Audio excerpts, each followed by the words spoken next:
So welcome everyone at this webinar focusing on Palestinian digital rights. Good to see so many of you from all over the world. So good morning, good afternoon and good evening from wherever you are. My name is Thomas Vakol. I'm working for PAX, and PAX is one of the organizers of this webinar, Dutch NGO, together with Oxfam Novib, Somo and the Rights Forum, and in close cooperation with Hamle. So we are very happy to have three expert speakers with us today, Barbara, Nadim and Alison, whom I will introduce shortly. But first I would like to mention a few practicalities. So we will have three presentations by our speakers, which we will start, and then afterwards we will do the Q&A. But if you already have questions during the talks of the speakers, please already put them in the chat box or in the Q&A box, which is also at the bottom of the screen. So we will then get back to them at the end of the webinar in the Q&A. So you are highly encouraged to already put the questions there if you have them. So we have three expert speakers, as I said. So first of all, Nadim Nashif, founder and executive director of Hamle, the Arab Center for the Advancement of Social Media. He's a social entrepreneur, digital rights defender, and also the co-founder of Wusul Digital Academy, the digital marketing education center. Nadim will talk to us about the current state of affairs when it comes to Palestinian digital rights, and specifically focus on the role of Israeli and Palestinian authorities in suppressing these rights. Secondly, we'll have Alison. She's responsible for the international relations at Hamle, and she's a digital rights defender, writer, researcher, and activist. For the past 10 years, she has supported building the capacity of human rights defenders and civil society organizations to advocate for their rights, utilizing digital technologies and the internet. And Alison will tell us more about the role big tech companies play, such as Google and Facebook, in the light of Palestinian digital rights and suppression of these rights. And last but not least, we have Barbara Oosters from Oxfam Novib. She's the policy lead of the Civic Space Unit.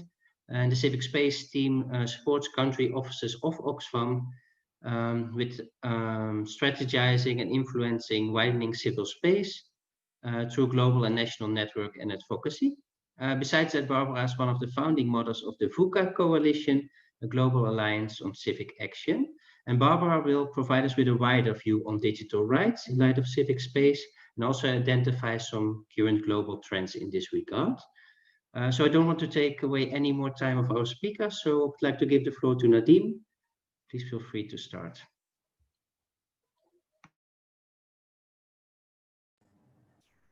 Thank you, Thomas. Thank you for putting this event together, and I'm happy, to be with you, Barbara and Alison, and to speak more about digital rights in general and Palestinian digital rights in specific. And thanks for all the efforts also from the side of the partners who have been part of this venture.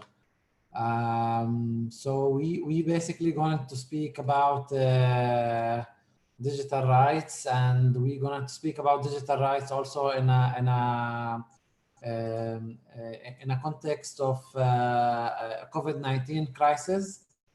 So if in the past our digital rights were at stake and had many risks, these risks are much more threatening in the past half year because of COVID-19, because of much more legitimacy that has been taken by governments and companies to put our digital rights at jeopardy. And we will be speaking about them. We will speak about the Palestinian context, but obviously the Palestinian context is also part of a global context and global different crises and dynamics that are influenced. And you will see through the presentation and the talk that we basically things are not just in a certain area of Palestine or Middle East or Israel, but these things basically influencing everybody, human rights and digital rights. And things are very much linked these days between the different regions and the different areas. So generally, just to get some kind of orientation, when we speak about basically about digital rights, what are digital rights?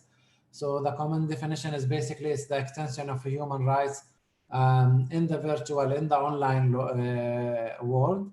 And this has been affirmed by different various resolutions by the Human Rights Council. these rights, obviously, as we fight for human rights in the physical world or in the offline world, we of course supposed to defend them also in the online.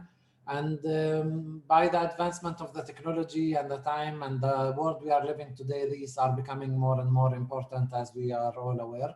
When we talk about digital rights, we also speak about four main pillars of that, or main issues. I mean, obviously it's larger than that, but there are four points that we have to keep in mind. One of them is the right to access to the internet. The second is the right to freedom of expression and opinion in the online.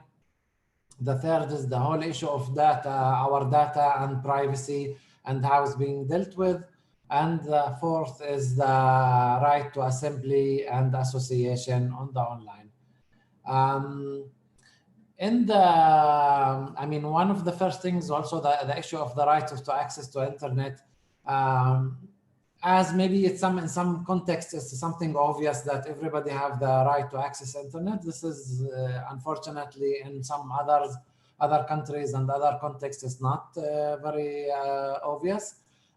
In the Palestinian context specifically, because of the historical agreements of Oslo Accords and then Paris agreements on financial cooperation between the Palestinian Authority and Israel, the whole infrastructure of the Palestinian telecommunications sector is controlled by the Israelis, and it was meant to be independent by the independence of the Palestinian state. Now, obviously, there is no agreement, there is no peace, and there is no Palestinian state, and the telecommunications sector physically is still controlled by Israel, including the fiber optics, the telecommunication, the internet. So all of it comes through Israel and go out through Israel, and then it reach the Palestinian customer, which affect also the issue of quality. It affects the price. It affects obviously the whole issue of security of information.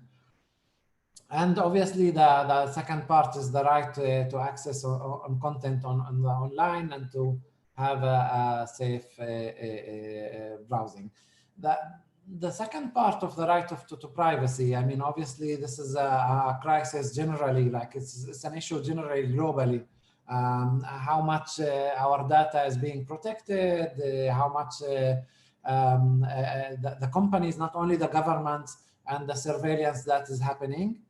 And the third part, the right to freedom of expression, we speak obviously about the ability to share our ideas, to influence the society, to influence processes, political, social, cultural, and to do it in a safe way, to do it in a way that you can really express your mind without being arrested a few hours after, or without being censored by the platform in this case. And for Palestinian users, it's also kind of double problem when you speak about governments. It's not one government that you're having problem with. It's much more, because from one hand you have Israel and the Israeli surveillance systems and technologies that are following the Palestinian user. From the other hand, you have the Palestinian cybercrime law, which also shrink the space of freedom of expression on the Palestinian citizens.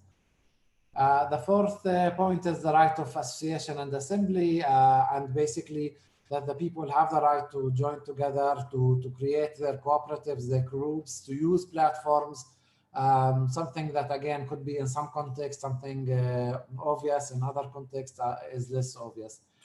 When we speak about the Israeli government, we speak and the Palestinian online space since 2015 and on. There's a very intensive, aggressive efforts to control the Palestinian online space. And on this aspect, they are using different tactics and strategies to get more and more control. Part of them is the denial of access to internet and technology. Other part is the whole issue of massive spying that is happening, technologies that were developed since 2015-16. Basically, I mean, the basic assumption right now, every Palestinian social media account is being surveilled by the Israeli forces. And then the whole issue of criminalizing and silencing human rights activists, lots of coordinated control or efforts basically coming from either governmental or semi-governmental Israeli organizations against Palestinian content and trying to smear organizations and bodies. We know that the Israeli Strategic Affairs Ministry is taking a leading role, and sometimes the effort is done by officially by certain NGO, but we know that this NGO is being, or even companies in other cases, is being fully financed by the Israeli Ministry of Strategic Affairs. The last point is the whole issue of how to put pressure on the companies, basically the social media companies, the technological companies, either in changing their policies of content moderation or in adapting the Israeli narrative regarding the maps and the spaces and the names. And in other cases, just to deny any kind of option of access for Palestinian to use as PayPal and other economical platforms. I guess my colleague Alison will speak about it more later on. In the Israeli context and in the Israeli politics, there were different legislations or attempt to legislate. I mean, the whole Israeli political system has been in troubles in the last year and a half, and that's why legislations are not passing till the end because of issues of many elections, no coalition, there's no like a stable government that has been. But before that, when Netanyahu was governing with a stable coalition, they started the processes that basically will shrink if they would be came into practice, they would shrink significantly the Palestinian freedom of expression, including laws that will give draconian powers to the cyber directorate, prohibiting soldiers videoing and photographing of Israeli soldiers in the West Bank. And as we know, photography for many Palestinian human rights defenders, activists, and journalists is a life-saving tool in many cases, because they would be in attack, and if there is no cameras there, they would be attacked by the settlers or by the soldiers themselves. And the Facebook bill basically is a law that want or aim to again prevent any kind of having vague definitions of incitement, and then anything that is against the Israeli policies in the West Bank, against the Israeli occupation, would be considered incite, and the Israeli court would face and force basically Facebook to remove this content in short time.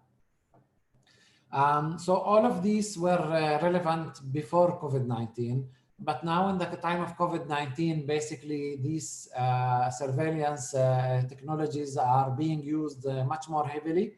And the main problem is that there is a process of whitewashing surveillance. Surveillance today is much more, I mean, this is a global phenomenon, not only related to Israel or to the Palestinian Authority. Unfortunately, surveillance is much more accepted today. Governments play on the fear of the citizens from the pandemic, and then things are much more legitimate. So things even in the Israeli public sphere that were not acceptable at all before now are much more acceptable. So, and I'm now speaking more specifically inside the Israeli part, and less about the West Bank and Gaza.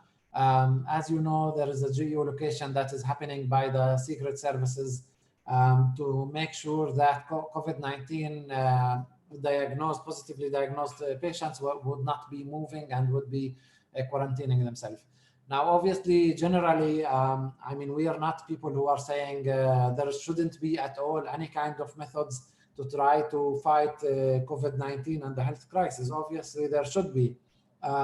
But the global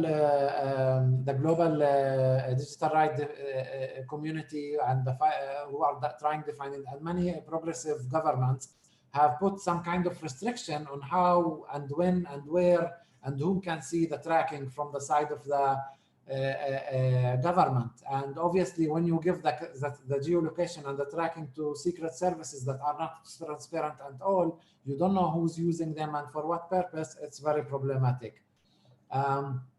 Another case that was using in the Israeli context is the voluntary tracking application called Hamagen, which basically it's a much better. I mean, it has its own problems, but it's much better than the previous one because it's on voluntary basis and it's an open source, which make it more possible to check and to see the things. But what is more concerning actually in the Israeli context, that as I told you, the authorities found it like very legitimate to speak about things that were not speakable and what were not legitimate at all in the Israeli sphere before. So all the years we knew basically that Palestinian citizens were surveilled. I mean, this is not a secret. You, as a Palestinian, you grow up with these things, you know that your phone is tapped and somebody's listening and Big Brother, etc. What was actually surprising is that we found out that also Israeli Jewish citizens are being surveilled.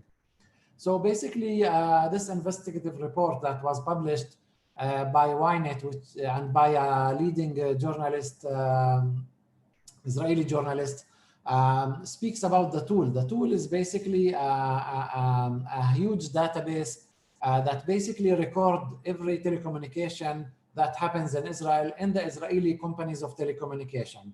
So if you are connected with this telecommunication sector, basically, and I think part of their license, there is a kind of some items that speaks also about this. So everything is being recorded, everything, including everybody all the time. And this starts from the year 2000 and on. And again, I think the atmosphere right now gives more and more legitimacy for the different sides to speak about it. I'll speak also about the Hawkeye. It's another database that we basically was discovered during the pandemic time and the crisis. The Hawkeye, which is basically, I mean, all the cameras that track cars and the car's license basically are connected together. So basically they can know from where you went out and where you reached. And the Big Brother is a very concrete reality. In the context of the Palestinian Palestinian citizens in the West Bank, the main problem that came out was basically El Munassiq, or the coordinator, or COGAT application. So during the pandemic, the Israeli, maybe some of them don't know about it. So the Israeli army, which is de facto controlling all the West Bank, is basically has a unit that it's called the civic unit, the unit of Israeli military personnel that are dealing mainly with the civic issues of the Palestinian population. One of the issues is the issue of permit. As you know, Palestinians in the West Bank don't have freedom of movement. And in order to reach to certain areas for work or other purposes, they need to get permit from the Israeli army. So this unit, which is the one is responsible on, they basically would give this permit. In the time of the COVID-19, they stopped seeing people for this purpose, and they were forcing basically people to download this application. And this application is violating or at least was violating in a severe manner the digital rights and the privacy of the people. 50,000 Palestinians had to download it during that time and to have it on their phone. And it's basically like downloading a little spy on your phone that would have access to your files, your videos, your microphone, your camera, etc. And only later on, just because of one of the Israeli human rights organization petition to the court, they kind of changed the application and reduced its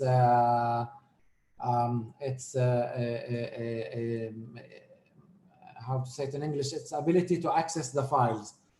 So now it's much more reduced. I want also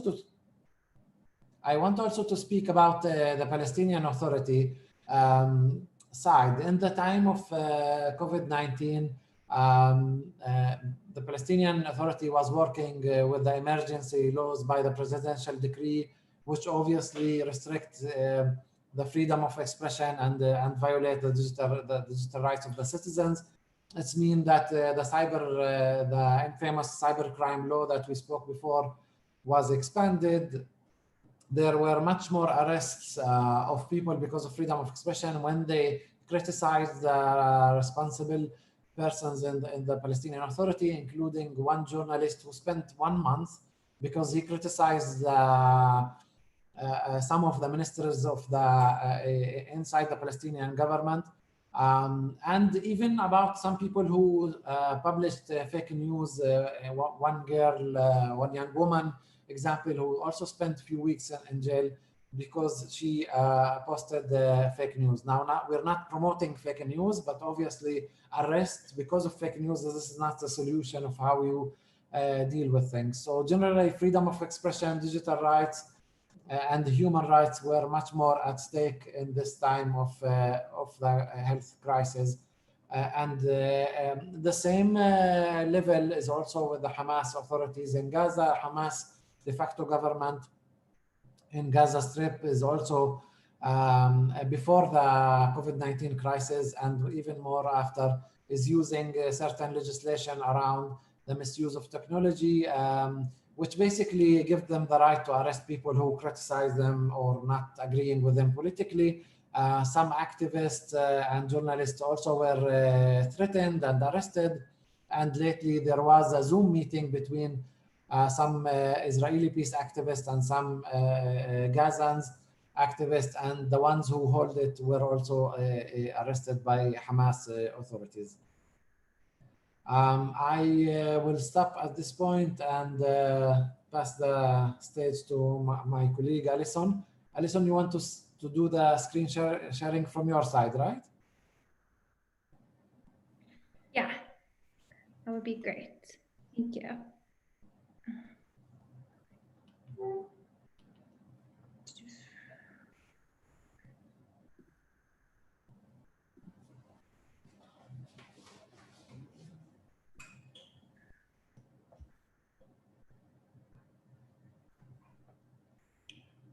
Okay.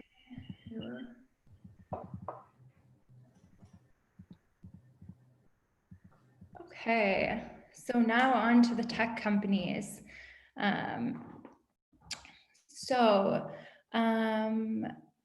There are different types of tech companies that we'll be covering today in this brief talk. We'll look at social media companies, geospatial companies, surveillance companies, tourism companies, etc. And here we're starting with the surveillance tech companies, which are also part and parcel of the general Israeli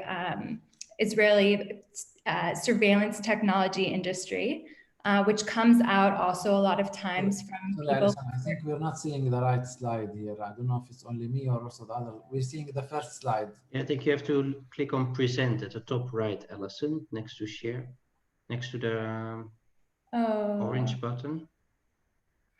A bit down. We're sharing screen and in the PowerPoint itself. Now a bit to the right.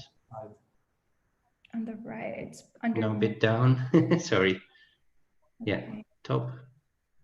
Yeah, present, near share. Sorry, guys, I don't see where you mean present. Next to your picture, you see your picture on the right, and next to that is share, next to that is present. Oh, I don't see my picture. To go down a bit. Go down. I don't understand. Hide my view, mute my audio. Just near share, Alison. To the left of share, you see the share button? Yeah, I see you are screen sharing and I see stop share. I see stop video, participants, Q&A, new share. Okay, here we go. Let's do it like this. Yeah, great. Sorry, thank you. Okay, so back to the surveillance technology companies.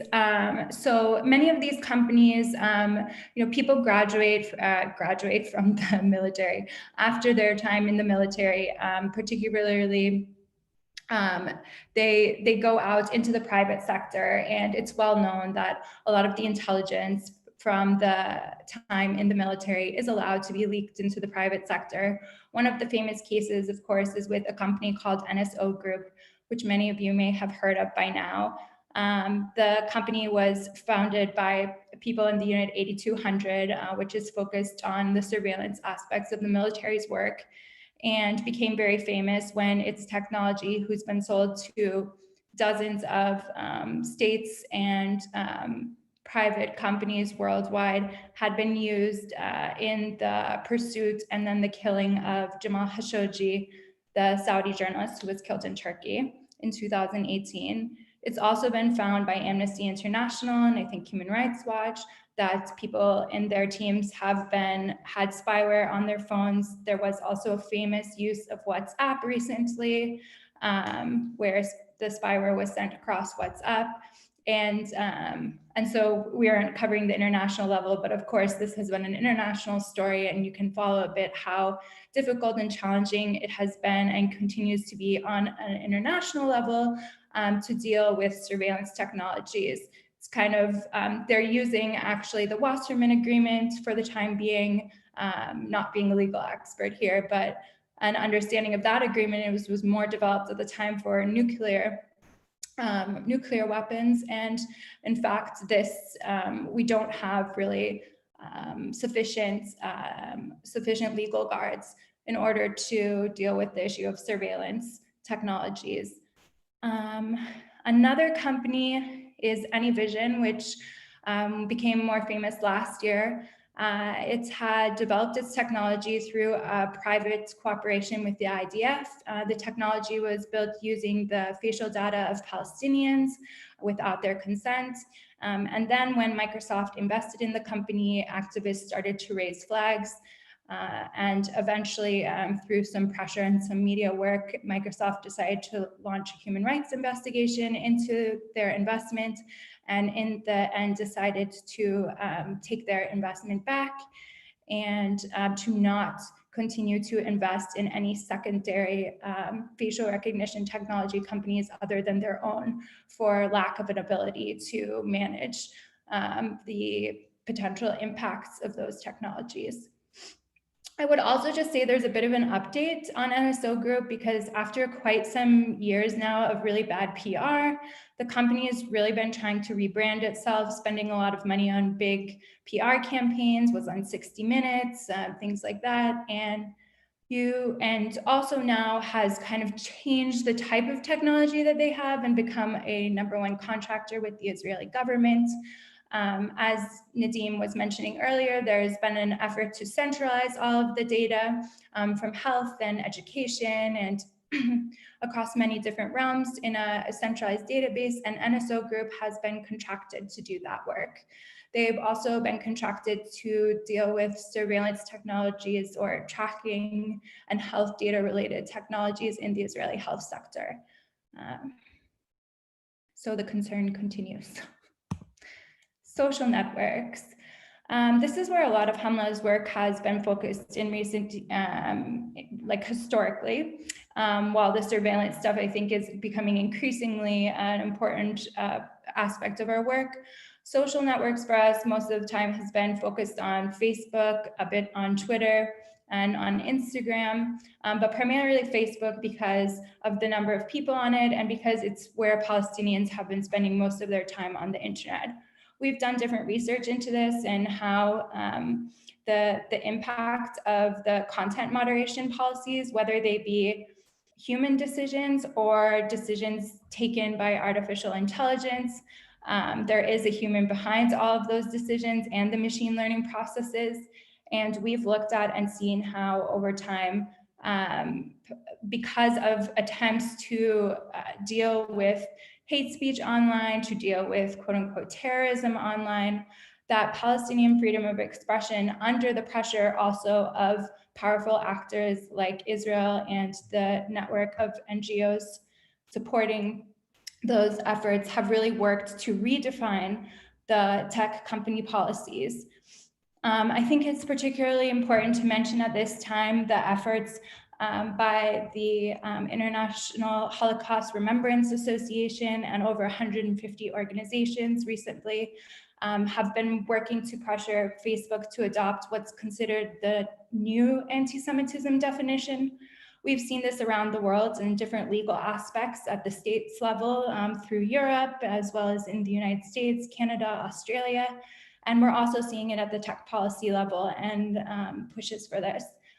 One of the key things that I think Hamla does in many of these situations is we're working to open the doors to at least be involved in the consultation of these policies, because for years and years, there has not been representation, and the bias has like manifested itself again and again. So for years, there was only one human rights person for all of Facebook's, for all of the MENA region from Facebook.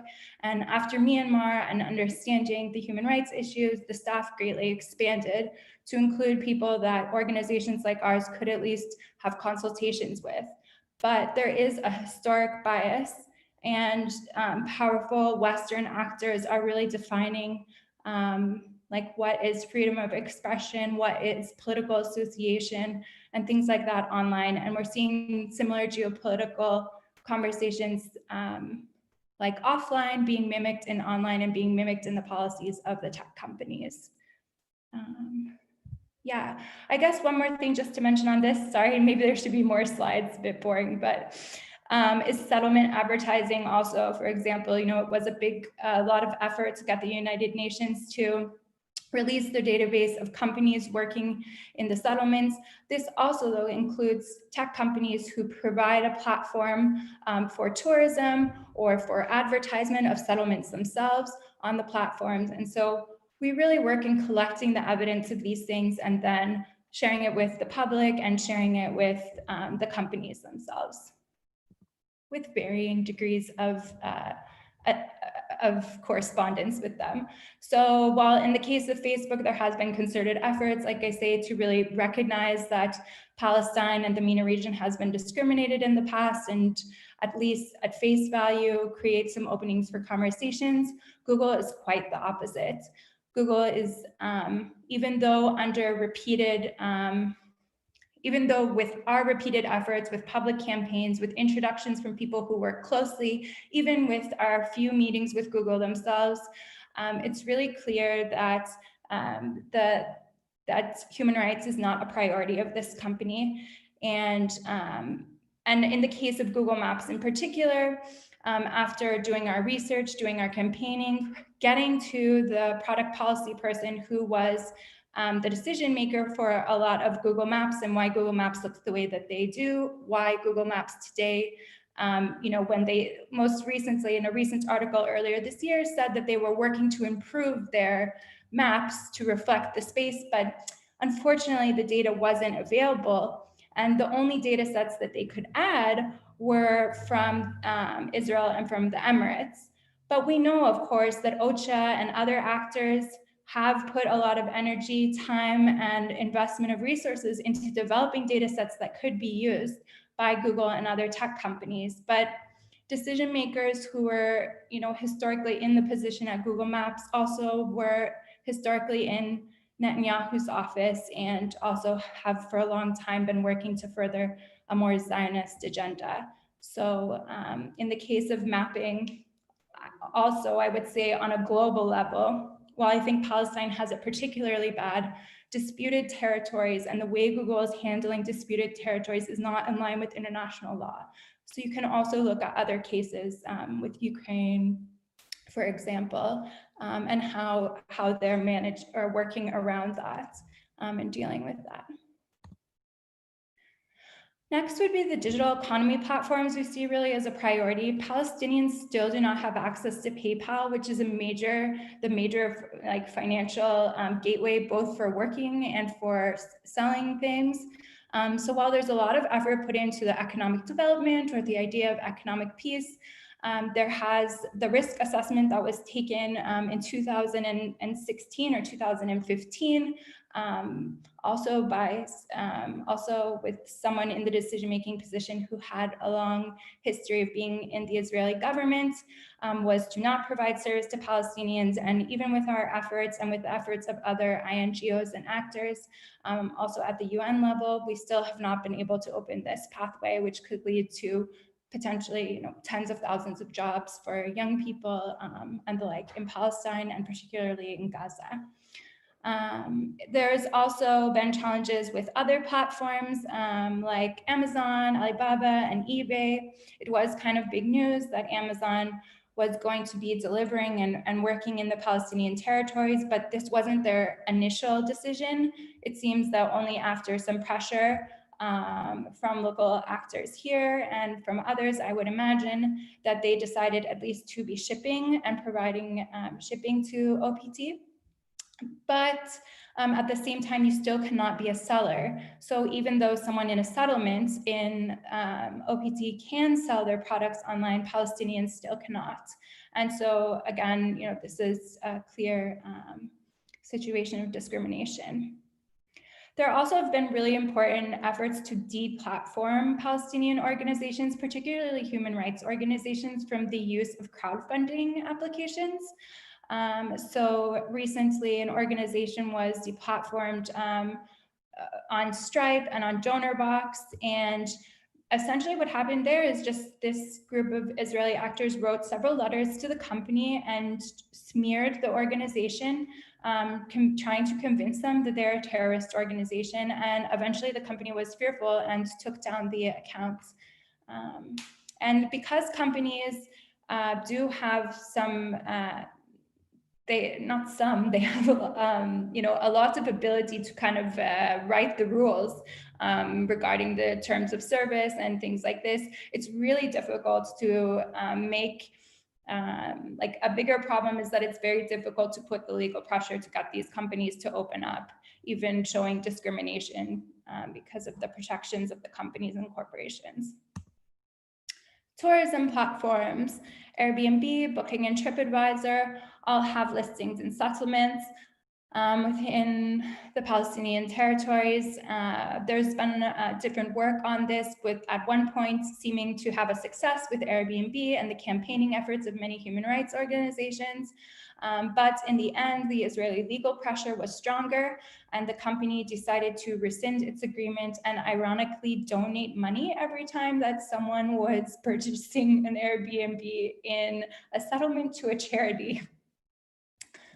Unfortunately, forgive my near laughter on that. And just briefly about Palestinian Society, particularly in regards to women, youth, and the queer community. We you know, what is happening offline, as Nadim said earlier, also is being portrayed online. So of course, the gender-based violence that we see offline, we're also seeing now online. And in the time of Corona, this has become worse as domestic violence numbers are rising, also more gender-based violence online.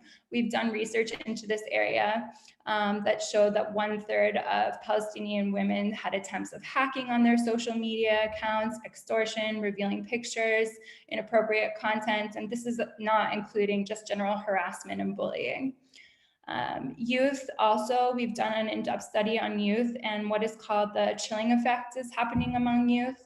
So many youth are self-censoring and under pressure both from their families as well as school administrators and others to really not have political expression online.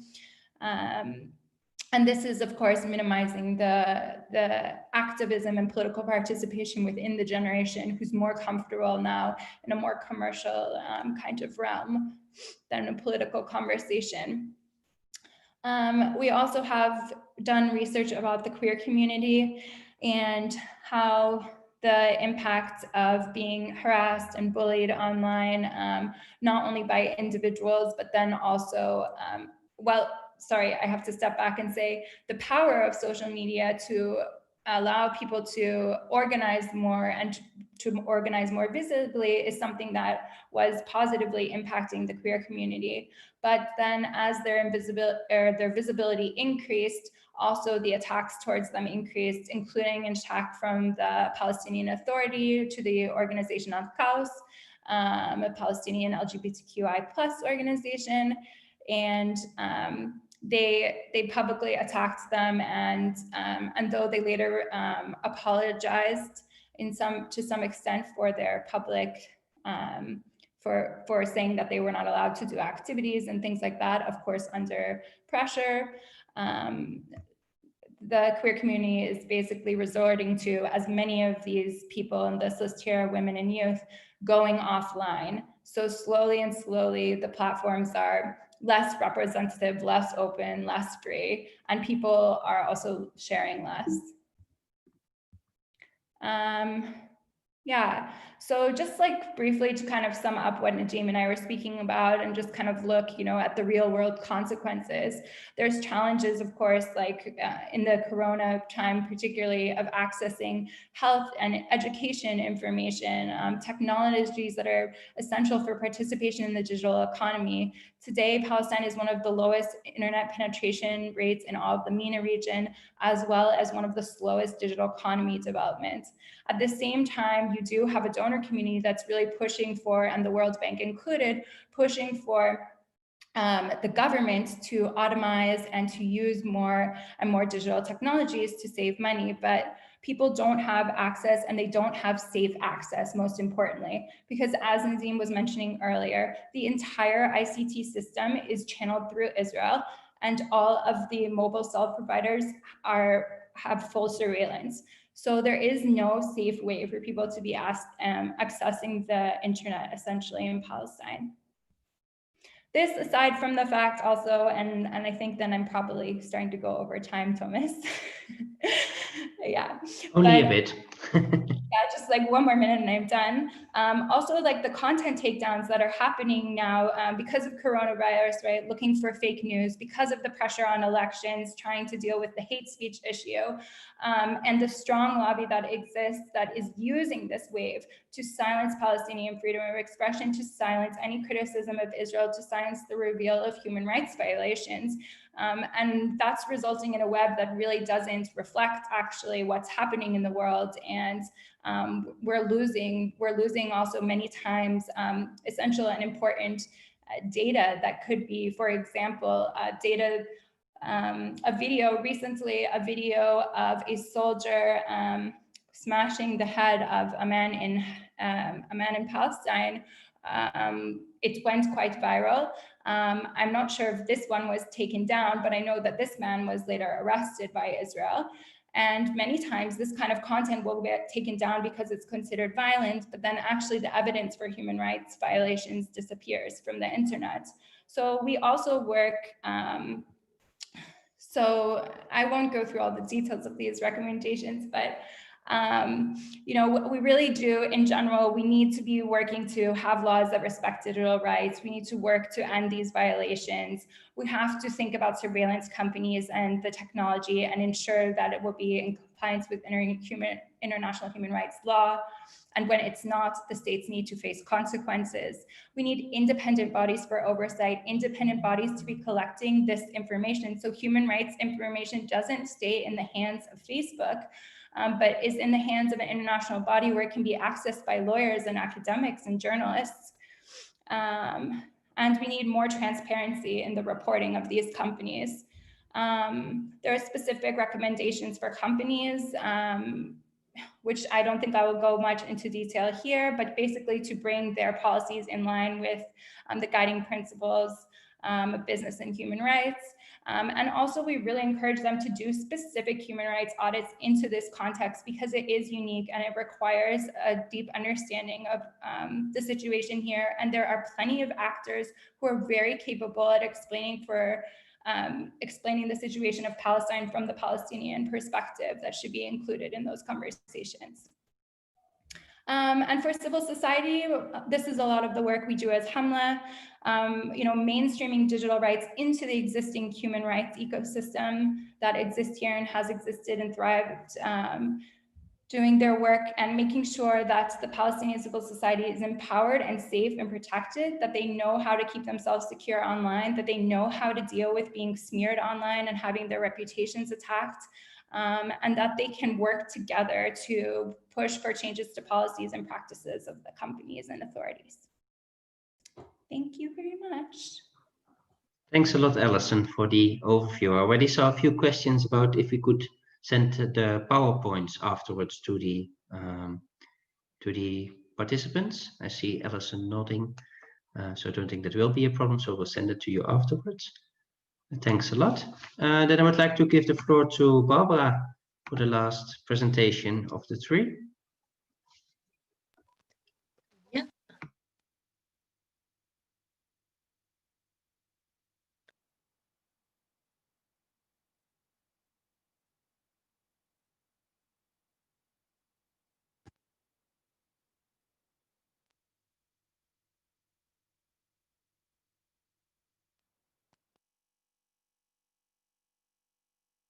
Can you see my screen? Yes. And then just indeed from the beginning. Yeah, perfect. Okay. So thank you so much for having me, and great to have this conversation with so many people, which shows I'm always an optimist, that there is lots of interest in digital rights, and specifically digital rights for Palestinians.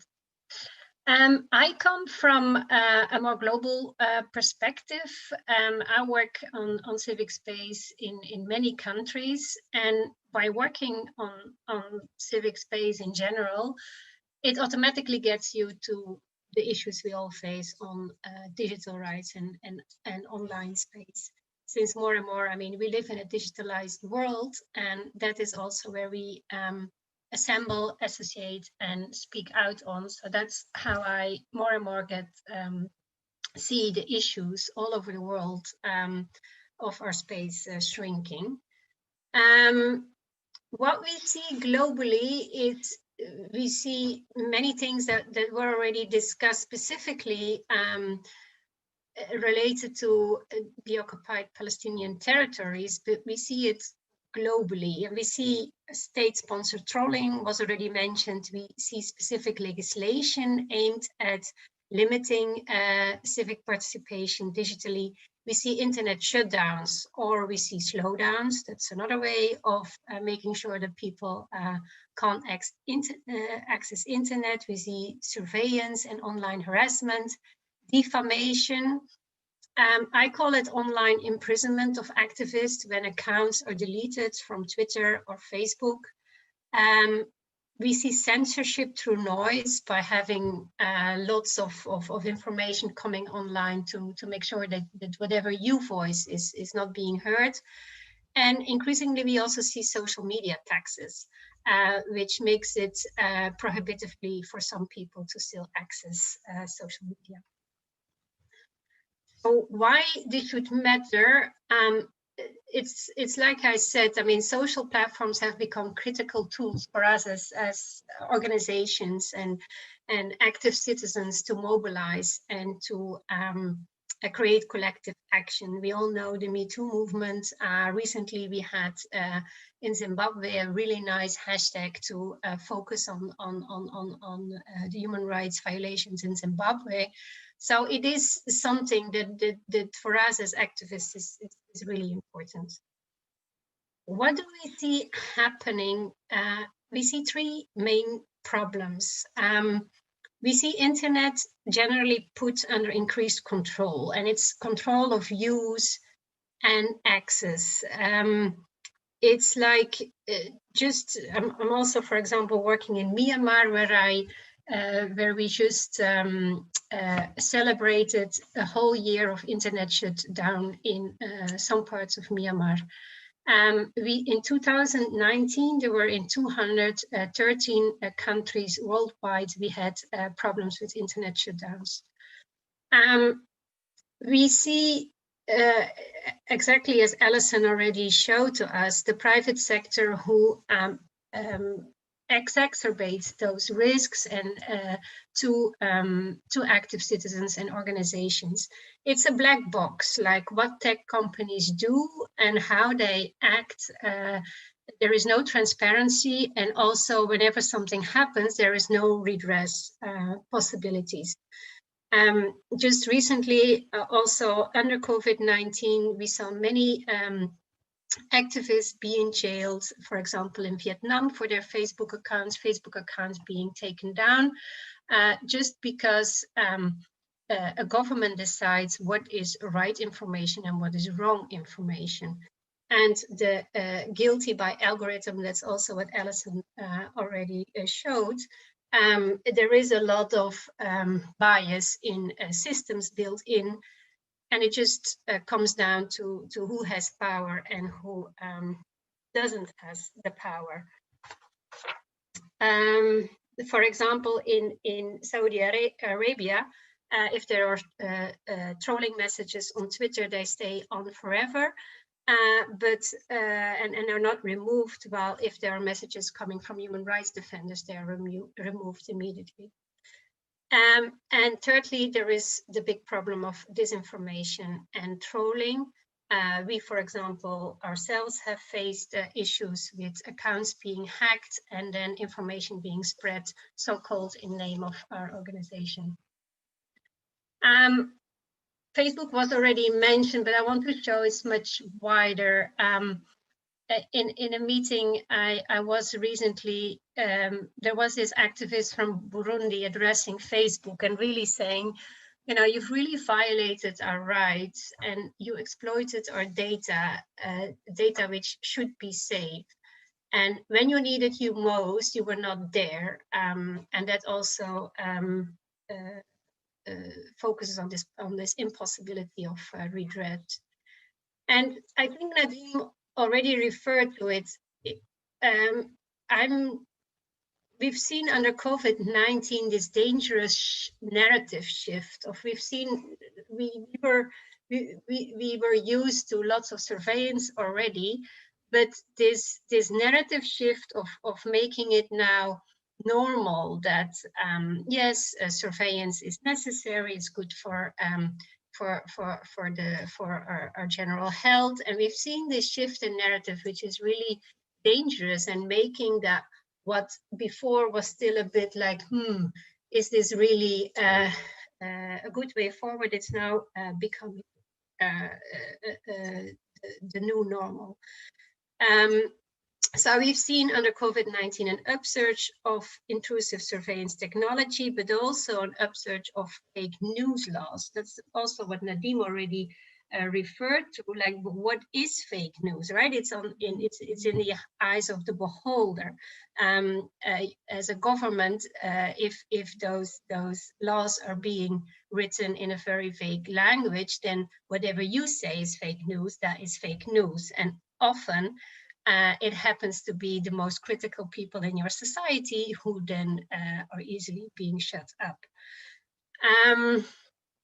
And the problem with all of that is that whatever has come into place under COVID-19 is there is no end date. We don't know what will be done with the data.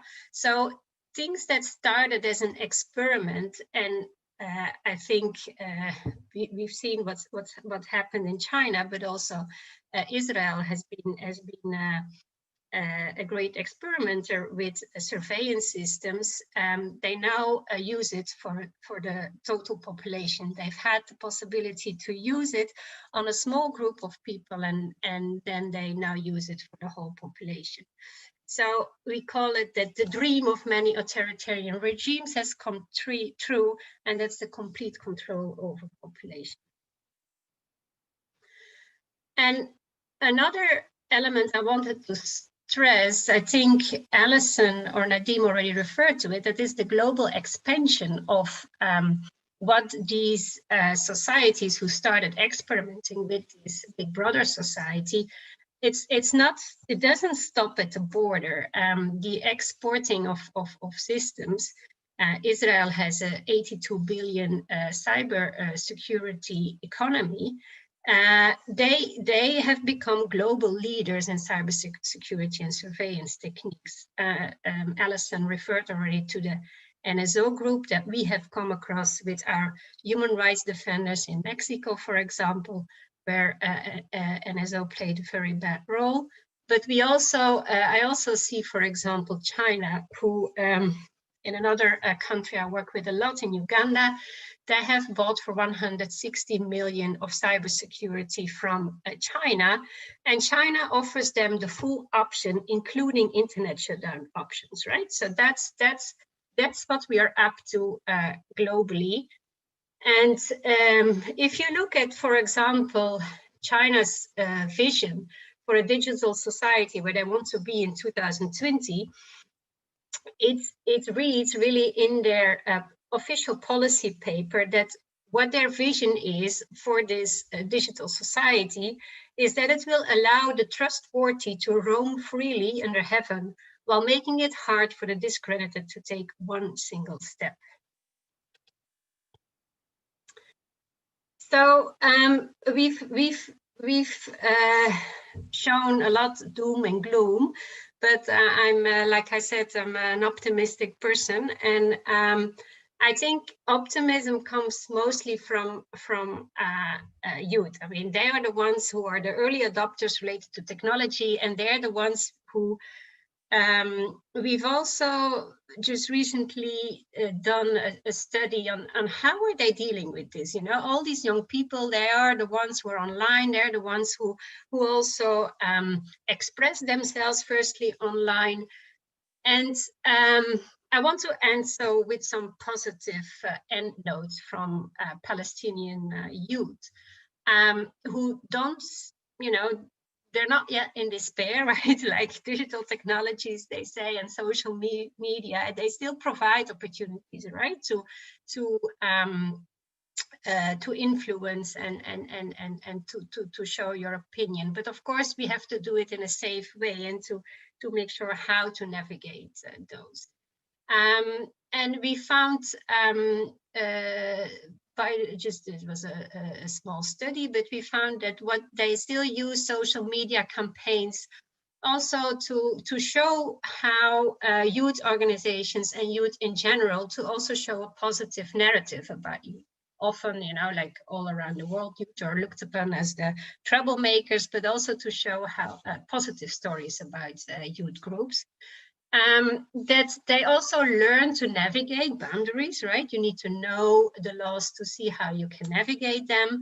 They're also turning more and more to locally based platforms, just having enough of the global platforms who've kind of let them down greatly. And more combining online and offline and do that in a smart way. And we've seen a lot of social entrepreneurship also online and business cooperatives by young people getting away from organized civil society to make sure that they can circumvent some limitations that they have come across. And ending just with some general just general talks we've had with youth around the world on their online space. They still see like that online space as a possibility to witness and organize and stop things from happening. So still as a really great tool to have this borderless assembly, as one of them called it. And they really showed us and said it's really time to take internet back and stop this apocalyptic vision of internet as a tool for oppression. So I just wanted to end with a positive note, although I see digital space shrinking everywhere. I also see spots of hope and where we can, I think, support those groups. Thanks a lot, Barbara, and also Alison and Nadim for your great presentations. So we now move on to the Q&A session. So already a few questions came in, but I would highly encourage and welcome everyone to set more questions in the Q&A or the chat box in the bottom of your screen. So let's start with the first one. Alison and Nadim, you already talked a bit about it, but where do you see or do you see any substantial bias against Palestinian NGOs by the big tech companies, like by Google, for example, Facebook? Is it specifically aimed at Palestinians, or? Yes, in a way it is. It's obviously different, and Alison maybe also explained a bit that the approach is different. We can see a different approach from Facebook to Google, for example. But the worst case, which is Google, basically is a company that's quite hostile. They don't respond. They adapt totally. The Israeli narrative, for example, even if you search Jerusalem in English, it would be defined as the capital of Israel. I mean, nothing to say about controversial, under occupation, UN resolutions, nothing of that. It's totally adapting Trump administration / Israeli government position. Similarly with villages and towns, that they erased them from the map. So definitely they took it aside, and I think this is for all Palestinians, but it comes also for the NGOs and the human rights and digital rights organizations when we are approaching them and they ignore totally, because we know that they do have connections in other places with civic society, including the Israeli one, that they make that effort to reach out, to speak, to meet, to encourage in different places. With Palestinians, that's not happening at all. So I would say, yes, they are also discriminating the organizations. And just to add on to that, like in the case of Facebook, it's very clear and has been stated by Facebook employees themselves that there is a bias for Israel, and that Israel is particularly powerful when it comes in the context of Facebook. They have for years kept the Israel office separate from the whole MENA region, and it's gotten much more resources than the MENA region for quite a long time. And even today now, they expanded the role of the head of policy for Israel to include the Jewish diaspora and to have many convenings in that area, but that has not included any of the Jewish counterparts who are more progressive and support the Palestinian human rights work that we've been doing.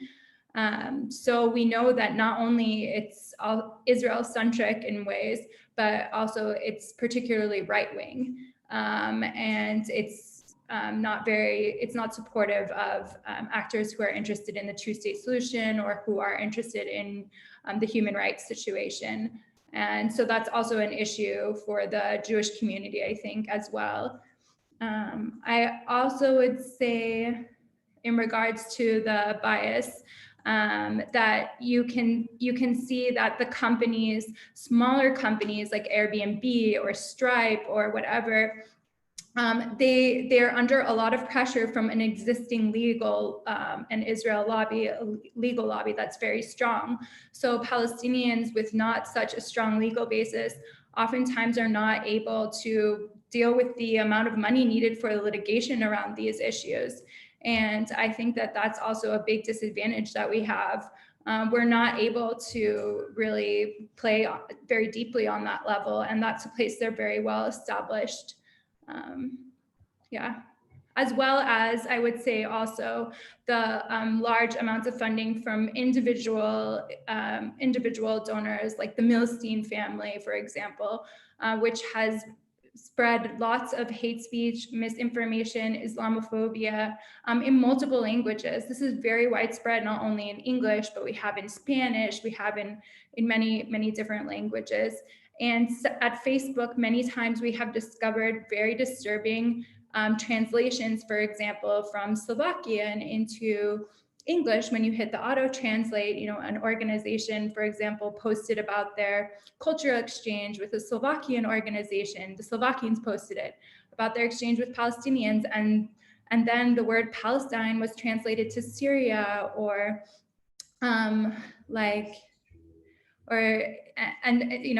different things like this. So essentially erasing Palestinian identity. And when Facebook went back and looked at who had worked in the engineering and who had worked on those things, it was connected to the Israel office. So we are clear that there is bias at these companies, yes. Thanks, Alison and Nadim. I think that's a very clear answer. Also sad to hear.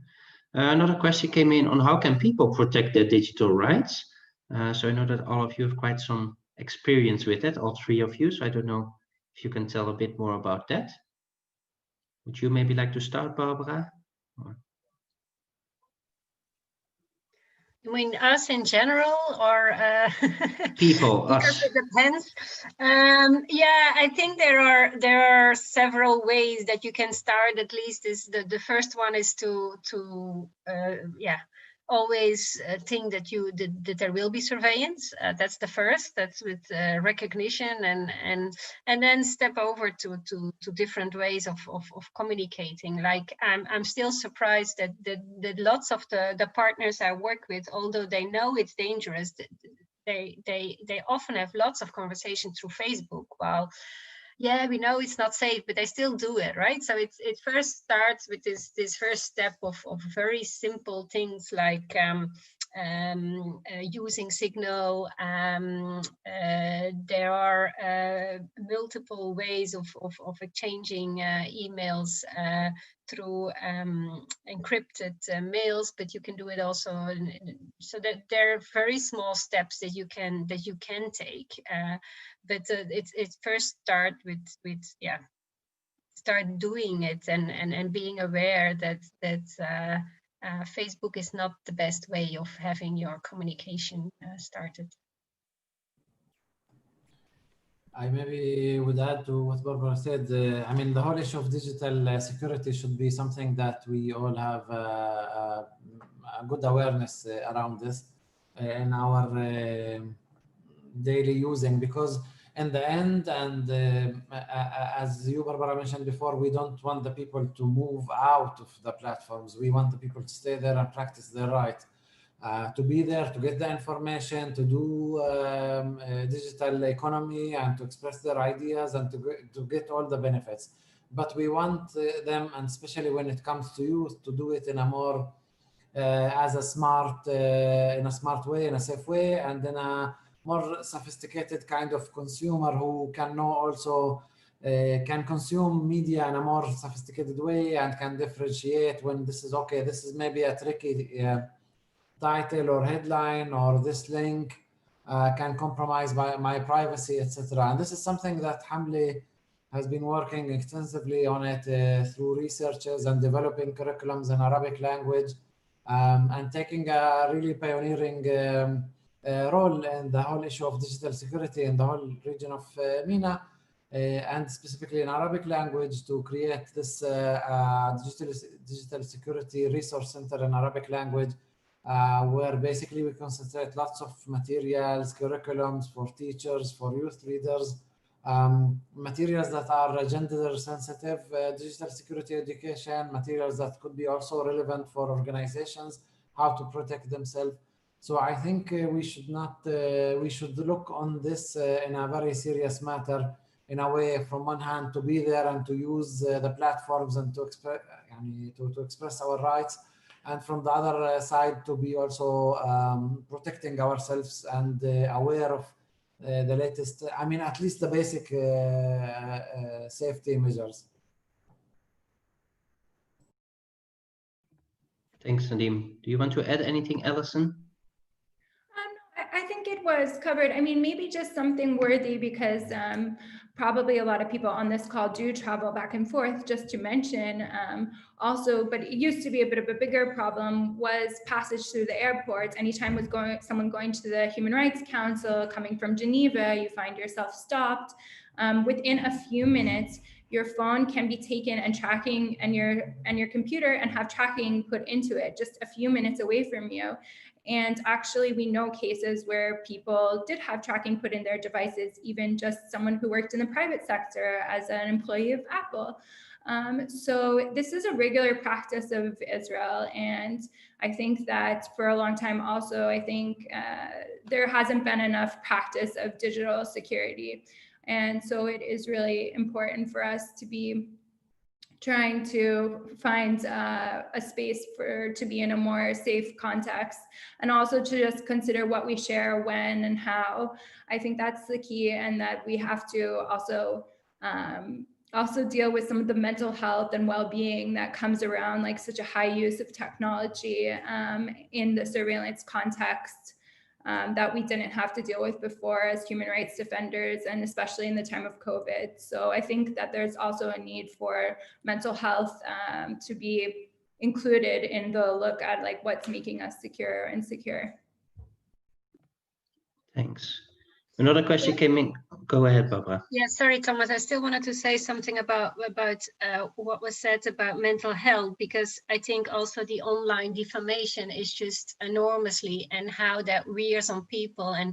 And having heard from partners, both Israel human rights partners as partners from the occupied Palestinian territory, saying that they don't even get to to do something about the defamation, because it's so big and there is so much. And yeah, that's well, I've seen, for example, in other countries that people have gotten together and said, okay, we now sit together and we start a hackathon, just reacting on all the defamation, just to do something. Sometimes people feel very powerless if there is so much being said about you, which is really yeah, so defamatory. So it's important to keep that in mind. And just to add on to that this has been, like Barbara said, it's increasingly obvious that this is a very important issue and that it needs more dedicated time and attention. And so, for example, it can be really basic things like improving the reputation of the organization online and how they show up online, and teaching them basic tools and tricks that they can use so that when someone at a tech company Googles their name, it doesn't come up first the NGO Monitor website only and with a bunch of defamatory content, but that there's a good Wikipedia article, that there's a clear profile for them, that the awards that they've won from reputable institutions are there, and that there's more transparency. And I think that it's come to the point where we can't hide from this anymore. We really have to go out into it and be very clear and evidence-based about what's happening. Thanks for that addition, Alison. Another question came in: what are some of the ways that civil society organizations in the Netherlands and the rest of Europe could do to support and protect and advocate for digital rights in Palestine? Who would like to?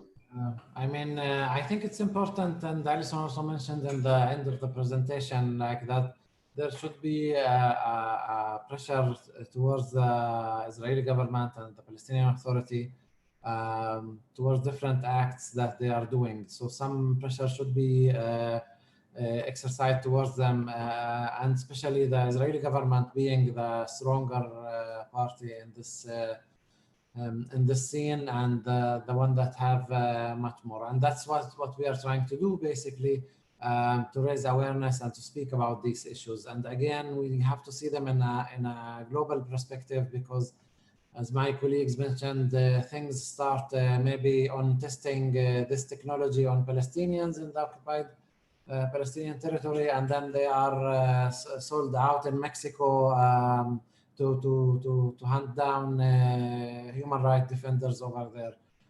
So we're living in a very much interlinked world, and I think it's important that we do have a firm stand against these surveillance technologies, and that there should be balances and checks, especially for companies that repeatedly violate any kind of rule and actually caused the death of some of the activists, and some terrible cases like NSO and others. I would just add to that, that I think it's important in the EU in particular to be following the conversation as GDPR, as the privacy law is also developing. And also, as I was mentioning earlier, there's been a lot of legal efforts and a legal battle around the definition of anti-Semitism, which is continuing in Europe. I don't know specifically what it is in the Netherlands right now, but it can even sometimes be on a very local level. Universities are particular areas where this has tended to play out. So support, I think, in the Netherlands that you can give to freedom of expression on campuses, to people who are organizing on campuses, is very important. Also working to make sure that this effort to shrink space by using this, by criminalizing or making criticism of Israel, especially regarding human rights, considered to be anti-Semitic.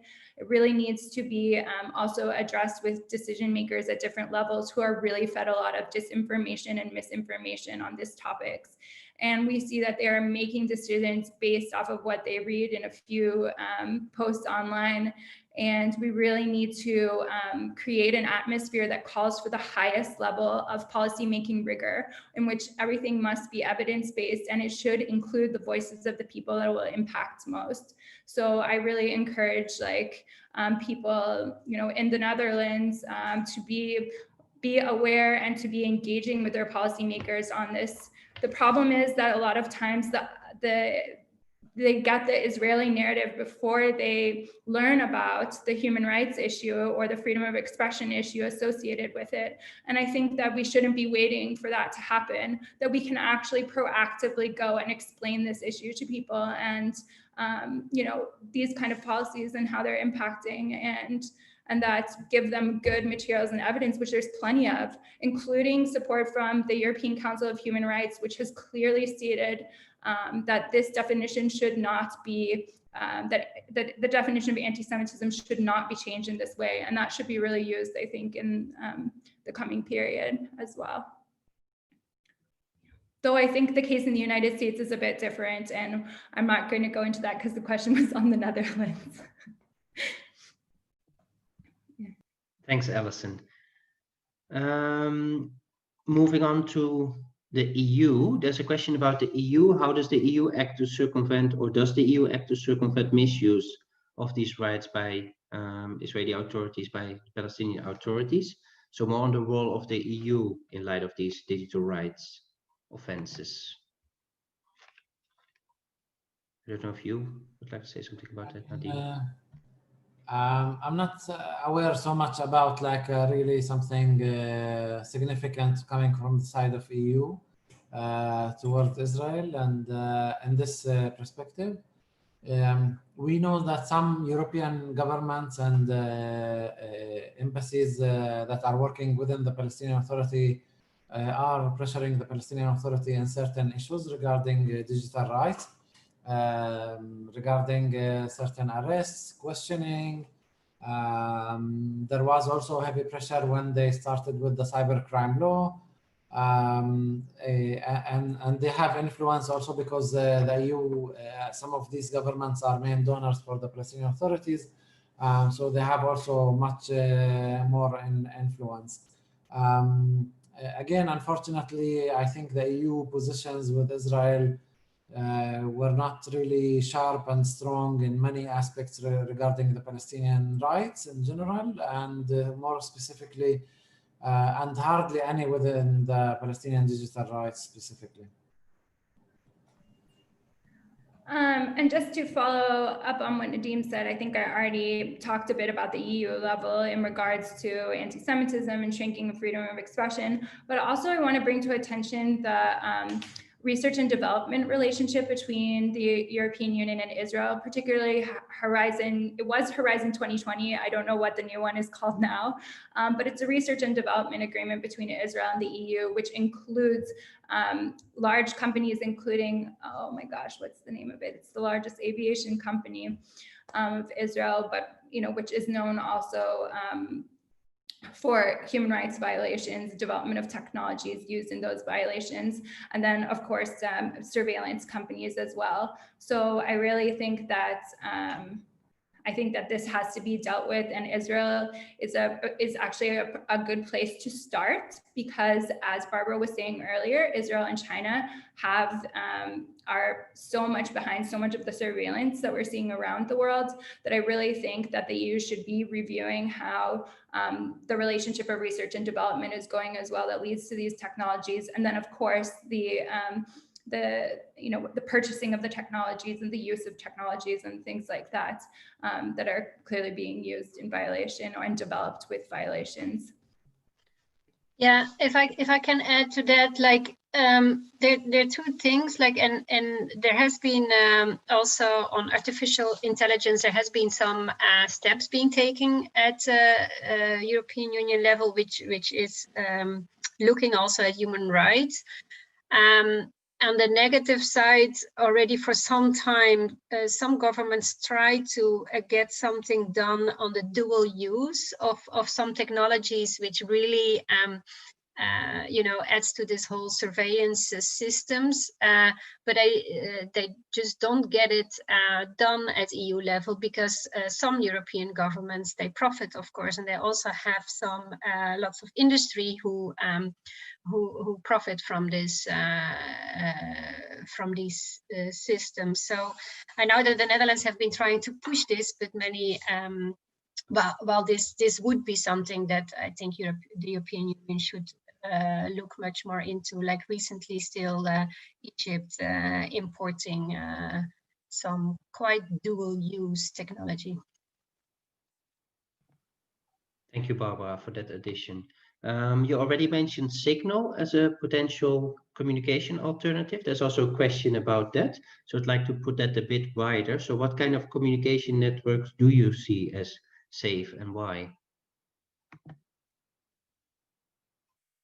Do you want to go ahead, Barbara? Yeah, sure. Yeah, I usually use Signal with all my partners where that I know are working from countries where surveillance is quite high. So yeah, Signal is the easiest way. No, I don't trust WhatsApp in that way. And I do have, there are email systems such as Proton, or which is quite easy systems for you. You don't have to have your whole system into encrypted, but it sends encrypted email. So when I have really high sensitive information, I send it to Proton. Yeah, that is where I would start. But yeah, I think also what was said before, it starts with very simple things like putting your phones out of the room whenever you have a meeting. Very simple. That's what we always do, for example, in Cambodia, because they know that that's the reality. So it starts with acknowledging that yeah, that there is a whole world outside there that we are not always thinking of. Thank you, Barbara. Looking at the time, maybe the last question that I would like to pose. So there has been comments in the chat, and also you touched upon that, Alison, about the gender dimension of COVID. So COVID, of course, doesn't hit everyone as hard as others. How does that work within digital rights? Do you see that COVID measures around digital rights affect women harder than men, or other groups harder? Of course, it's very difficult to answer within 5 minutes, well aware, but let's have a try. I think it was touched upon before. We see lots of also women activists really being harassed for online for just being a woman, and women activists, they really retreat from internet because of that. So it really indeed has a gender dimension, and something that's yeah, that's also women activists, we need to equip them with how to deal with that. Also, defamation of women activists is horrible. Maybe like kind of also like along the lines of a little bit of solutions, I would say. I think part of it that we're learning as digital rights activists is also the importance of making the phenomena visible, to make them understandable. Like for a long time, we've been working with, kind of written reports where we gathered information from news reports or from interviews that we had and things like that. And over time, we're seeing really the power of visualizing the data. It gives people more anonymity while it shows the trend of what's happening. It makes things more easy to communicate in a short amount of time. And then also like working with women's organizations who maybe we've been targeting human rights organizations for a long time, but working with women's organizations in particular on the digital rights issues is very important. And for digital rights activists, I think to be going beyond the human rights defenders into women's organizations, mental health organizations, looking at this, of course, in schools and those kind of spaces, universities, is really an important way that we can start to both understand how this is working and also how to respond to it. I do know from working with the tech companies that this is something they're keen to talk about. It is a space where you can make more headway. It is much easier to advocate for around gender-based violence, on issues of LGBTQI, like that work in some ways gets picked up very quickly, while the work with Israel doesn't. So again, another bias situation, but important to know that I think that work can be and should continue to be done, particularly also in this area. Thanks a lot, Alison. And then with that comment, I would like to close this webinar. Would like to thank you all very much for listening. And if you're interested about future events, please check the social media pages of the organizations, as well as their websites, of course. And thanks a lot, Barbara, Nadim, and Alison for the presentations. I think it was very interesting, and hope to see you all soon in real life. Have a nice day. Thanks a lot, Thomas, for organizing. Thank you, everyone, for joining. Thank you. Bye. Bye-bye.